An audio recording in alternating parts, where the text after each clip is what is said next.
Hello everyone, আসসালামু আলাইকুম। কেমন আছেন সবাই? আশা করছি সবাই বেশ ভালো আছেন, সুস্থ আছেন। নতুন আরেকটি ভিডিওতে আপনাদের সবাইকে স্বাগতম।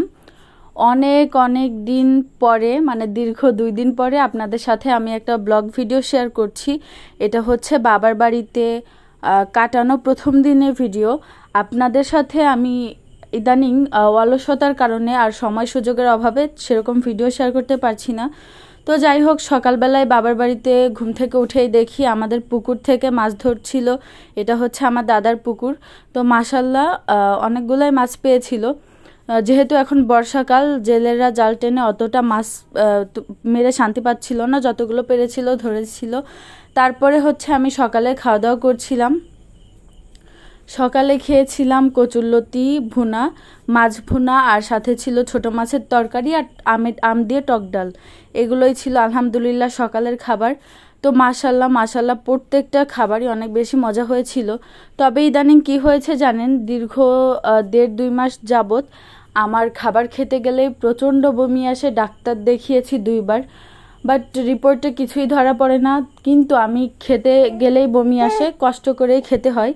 তো মাশাল্লাহ আমার মেয়েও হয়তো বা কিছুদিন পর থেকে আমার সাথে ভিডিওতে ভয়েস দিবে। এখনই হচ্ছে এই যে আমি ভয়েস দিচ্ছি, ও দেখি সাড়া দিচ্ছে। যাই হোক, সকালবেলা এগুলোই খেয়েছিলাম। আর মায়ের হাতের রান্না তো সবসময় বেশি মজা হয়, সবার মায়ের হাতের রান্না পছন্দ। আর দেখেন, এখান থেকে আমি 2 লুকমা ভাত খেয়ে আর খেতেই পারিনি। হঠাৎ বমি এসেছিল, দৌড় দিয়ে চলে গিয়েছি, আর বমিও হয়েছে।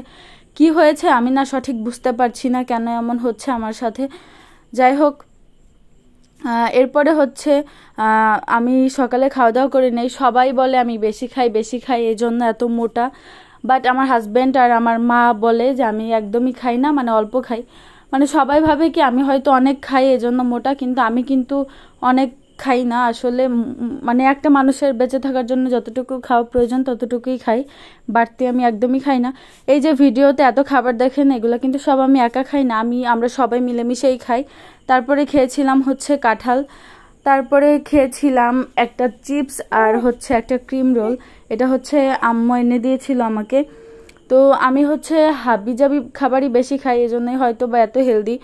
আর আমার মানে আম্মু ইদানিং বলতেছে আমার খাওয়ার উপরে হয়তো কারো বদনজর লেগেছে, এজন্য হয়তো আমার এরকম বমি আসছে। কারণ আমার ডক্টরের রিপোর্টে কিছুই ধরা পড়ে না, বুঝতে পারছি না কি হয়েছে।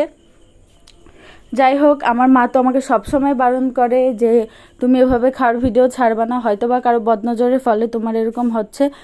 যাই হোক, এরপরে হচ্ছে আমি ক্রিম রোল চিপস খেয়েছিলাম। এই ক্রিম রোলটা আমার অনেক বেশি পছন্দ। আগে 5 টাকা করে ছিল, এখন 10 টাকা করে পার পিস দাম হয়ে গিয়েছে। সব কিছুর দামই বেড়ে যাচ্ছে। তারপরে খেয়েছিলাম হচ্ছে পাকা মিষ্টি আম। তো আম আমি অনেক পছন্দ করি, আমার কাছে সব থেকে পছন্দ হচ্ছে ফল। অনেকে আছে যে ফাস্ট ফুড খেতে অনেক বেশি পছন্দ করে, কিন্তু আমি হচ্ছে ফল খেতে বেশি পছন্দ করি। তো এখানে হচ্ছে আমাদের গাছে একদম গাছপাকা আম খেয়েছিলাম। তারপরে খেয়েছিলাম তালশাঁস। এখানে এই তালশাঁসগুলো যে এত বেশি মজা, মাশাল্লাহ আমাদের গাছের তাল, এগুলো অনেক মজা। মানে এবার বাসায় গিয়ে প্রচুর পরিমাণে তালশাঁস খেয়েছি। তো আগে হচ্ছে আমাদের বাসায় অনেক মানুষ ছিল, সবাই মিলেমিশে একসাথে থাকতাম, খেতাম। ও তখন না অন্যরকম একটা শান্তি ছিল, আর এখন অনেক খেলেও কোনো শান্তি থাকে না। আর আমার হচ্ছে যৌথ পরিবার অনেক বেশি পছন্দ, কিন্তু একটা সময় পরে গিয়ে হয় কি, মানুষের মনের সাথে বা অন্য দিক দিয়ে মিল হয় না, তখনই মানুষ আলাদা হয়ে যায়। আমার এই বিষয়গুলো একদমই ভালো লাগে না। তো তালশাঁস খেয়ে হচ্ছে আমাদের উঠানে দেখি কই মাছ, তো আমি এখানে মাছ ধরছিলাম। তো আজ ভিডিওটি এ পর্যন্তই। Thanks for watching this videos. ইনশাল্লাহ পরবর্তী কোনো ভিডিও নিয়ে আবার আসছি। আল্লাহ হাফেজ।